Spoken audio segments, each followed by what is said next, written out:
Olá, tudo bem? Hoje eu estou aqui para discutir com você sobre a próstata.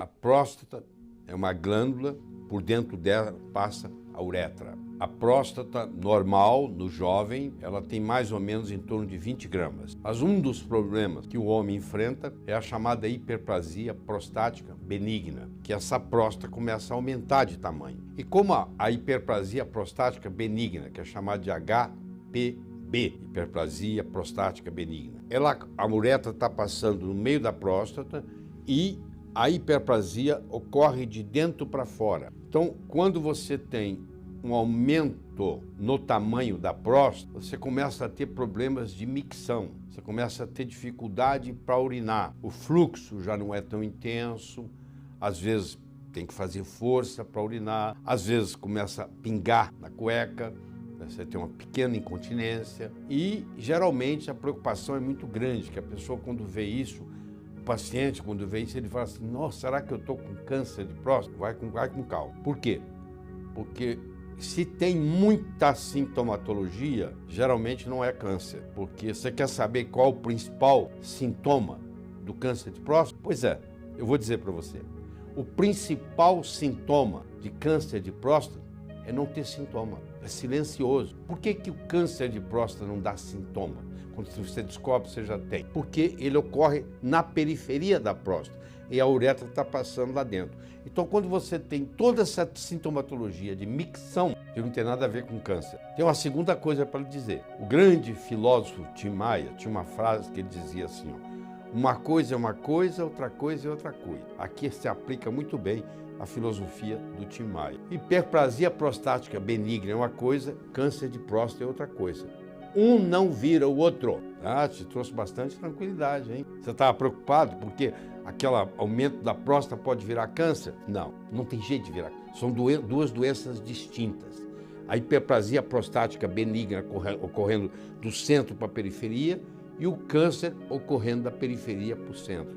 São até localizações diferentes. Para você saber se isso está acontecendo, na hiperplasia prostática benigna, a sintomatologia aparece. Então, a sintomatologia da micção, a dificuldade para urinar, cada vez que você urina pouquinho, um pouquinho tem que urinar de novo.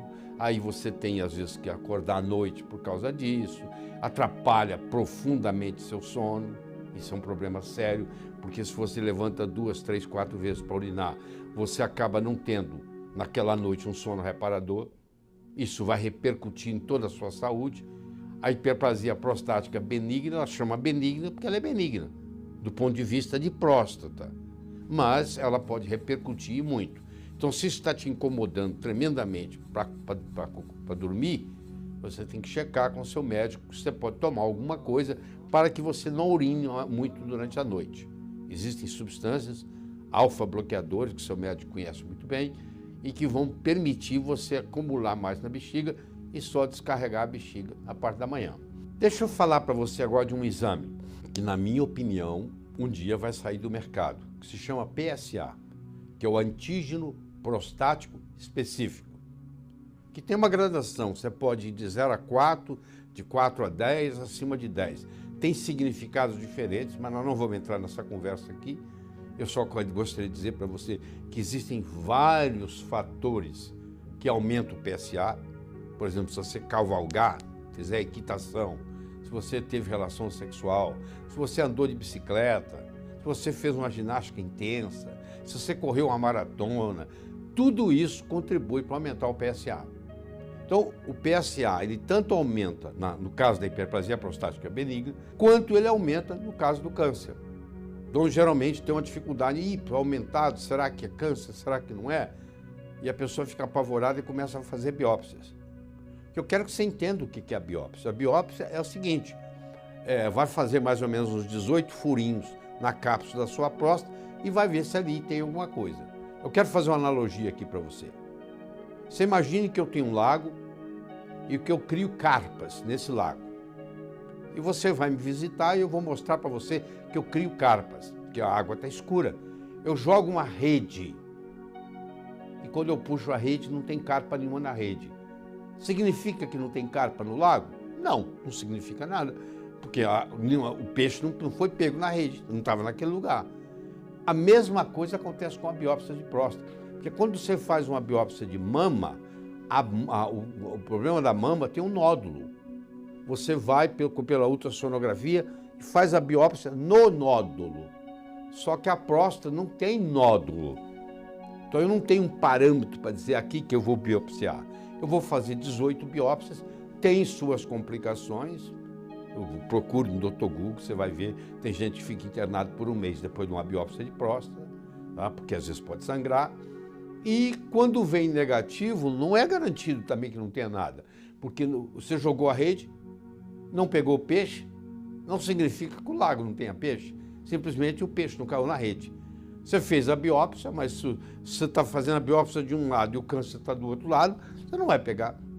Então você tem que levar isso em consideração na hora que você vai decidir se você quer ou não fazer a biópsia. E o problema maior do câncer de próstata, que a preocupação maior, é a metástase, é espalhar. Tem estudos na literatura mostrando que a biópsia, furar a cápsula da próstata, contribui no processo de metástase. Mas deixa eu dar para você dois parâmetros importantes. Primeiro, que só 7% dos cânceres de próstata vão ter metástase. Então a chance de você morrer com ele, mas não por causa dele, é muito grande. Então uma pessoa que tem câncer de próstata, ela pode morrer com câncer de próstata, mas não por causa do câncer de próstata, porque a chance de metástase é de apenas 7%. Tanto é que nos países de primeiro mundo, quando passa dos 65 anos de idade, hoje a conduta é observar. Tem lugar, por exemplo, nos Estados Unidos, com mais de 70 anos não se opera mais.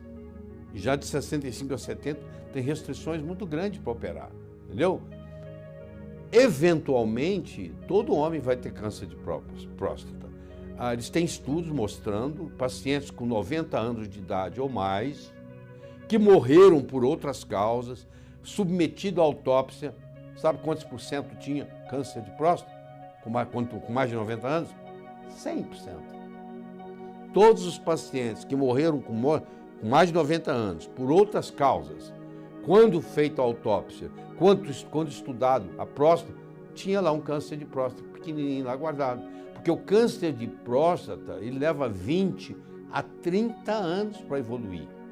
Então, se você foi diagnosticado com câncer de próstata hoje, significa que ano passado você já tinha ele, que ano retrasado você já tinha ele.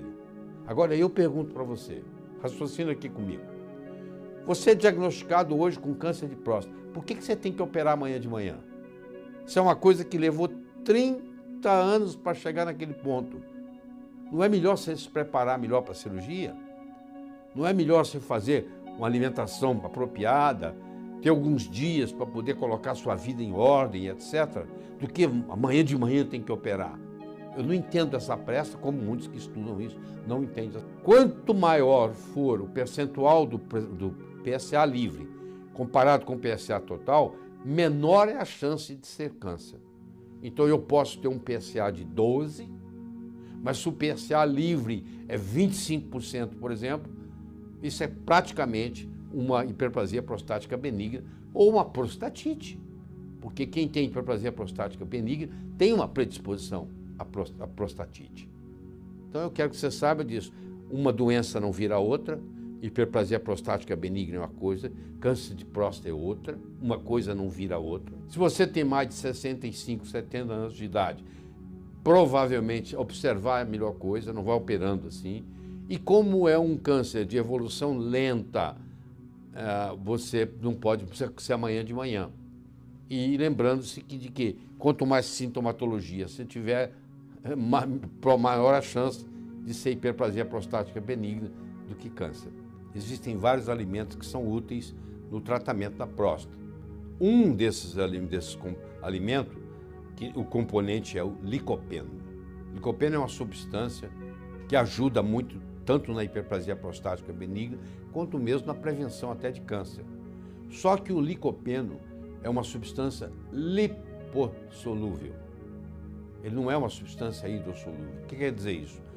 Não adianta eu tomar suco de tomate, porque o suco de tomate está na água, é hidrossolúvel não vai facilitar a absorção do licopeno. Agora, se eu como o tomate cozido da pizza, esse tem licopeno. Então, só o fato de ter licopeno não é suficiente. Eu tenho que ter um licopeno que seja biodisponível, ou seja, ele tem que estar cozido. Então, o melhor jeito de você absorver um licopeno é quando você cozinha ele e você toma ele junto com a refeição. Aí, quando com a refeição, com toda a parte lipossolúvel da refeição, facilita a sua absorção. Mas é um componente interessante na proteção da próstata. Eu espero que essa conversa tenha ajudado você um pouco.